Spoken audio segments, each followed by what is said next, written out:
20 রাকাত কমপক্ষে তারাবি পড়বেন। 8 নিয়ে তেরামি করবেন না। আপনি 8 রাকাত পড়েন কেন? আপনার যদি সমস্যা থাকে, জরুরত, আপনার আম্মা টেলিফোন করছে, আপনি 4 রাকাত পড়ে দৌড় দেন, বাকি আল্লাহ আপনার জিম্মেদারি ক্ষমা করে দিবে, কারণ এটা বান্দার হক নয়, আল্লাহর হক। আপনি পড়তে থাকবেন, 12 রাকাতের পরে যদি টেলিফোন আসে, দৌড় দে, হসপিটালে একজন মরে, 12 রাকাত পড়ে দৌড় দিয়েছেন, আল্লাহ বাকিটার হিসাব নিবেন, সময় পান নাই পড়েন না, আল্লাহ মাফ করে দিবেন। কিন্তু আপনি এখন তেরামি করেন কেন? যে 8-এর বেশিও না, কমও না। রাগটা কি ওমরের সাথে করলেন না আবু হানিফার সাথে?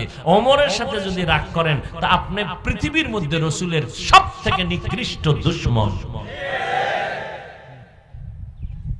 এরপরও যদি আপনাকে কেউ ফতুয়ায় পেঁচে ফালাইয়া কয় 8-এর বেশি না, আপনি ধাম করে বলবেন ধন্যবাদ, আমি 8 রাকাত তারাবি পড়লাম, আর 1 রাকাতও বেশি তারাবি পড়বো না, মেনে নিলাম তোমার ফতোয়া, তারাবি আমি 8ই পড়লাম, বাকি 12 রাকাত আমি ছাড়বো না, আমি নফলের নিয়তে 12 রাকাত পড়বো, টোটাল 20 রাকাত। কারণ রমাজানে 1 নফল একটা ফরজের সমান।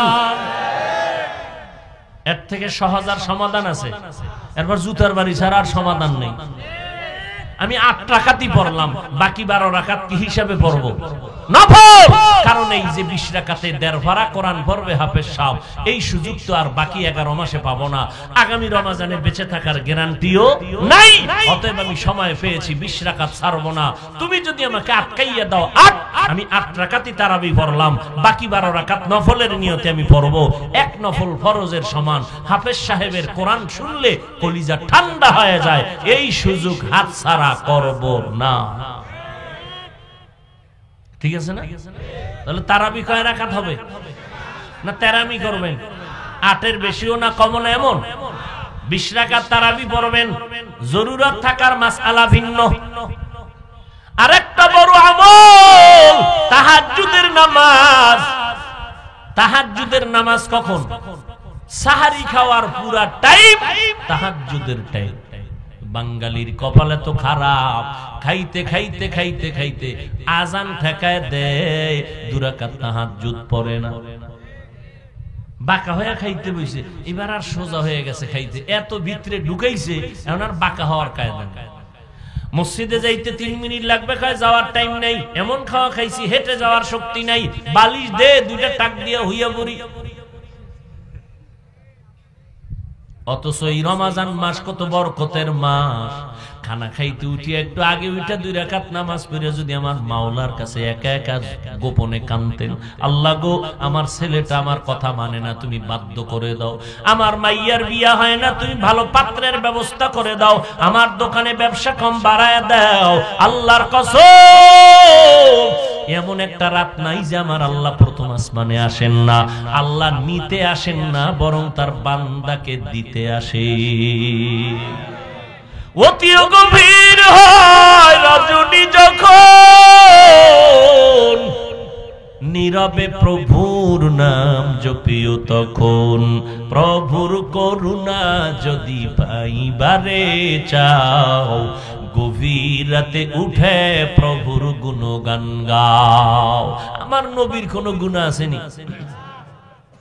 আমার সন্দেহ আছে না? যদি কেউ মনে করে নবী গুনাহগার, তার ঈমান থাকে? আমার নবীর কোনো গুনাহ নাই।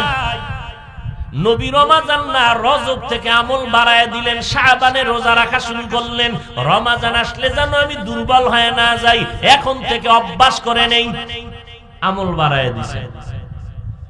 সারা রাত আমার নবী ঘুমান নাই, ইবাদতে আমলে লাগায় দিলেন, শুধু আমল আর আমল।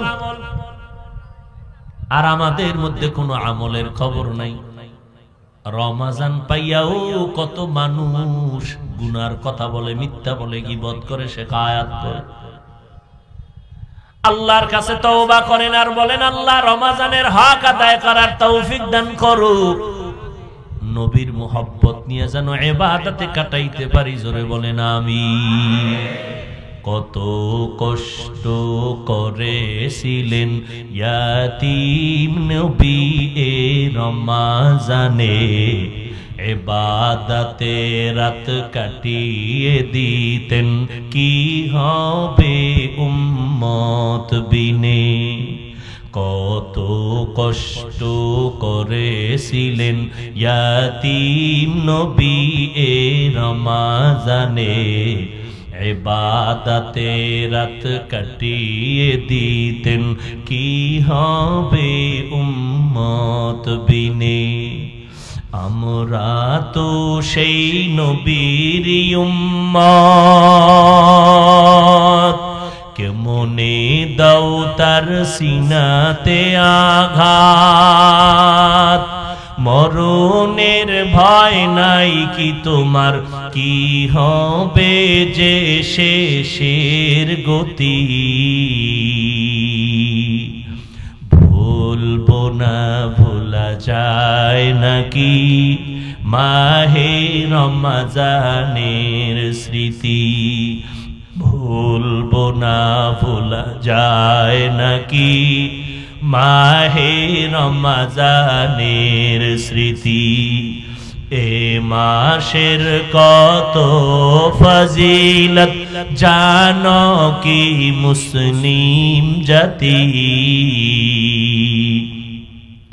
ভুলবো না ভোলা যায় নাকি মাহে রমজানের স্মৃতি।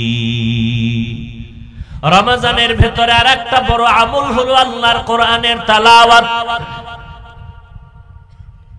একটা অক্ষর পড়বেন, রমজান মাসে আল্লাহ তাআলা একে 70 গুণ বাড়ায় দিবেন।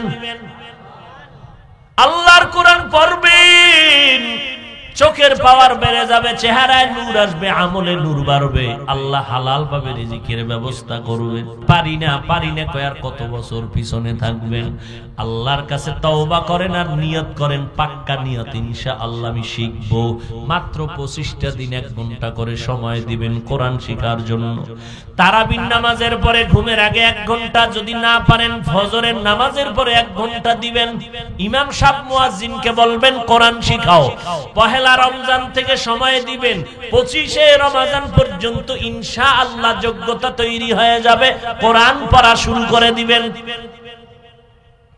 কারণ আল্লাহর কোরআন এত মজার, ওই আল্লাহর কোরআনটা শিখলেন না তো কিছুই মজা পাইলেন না।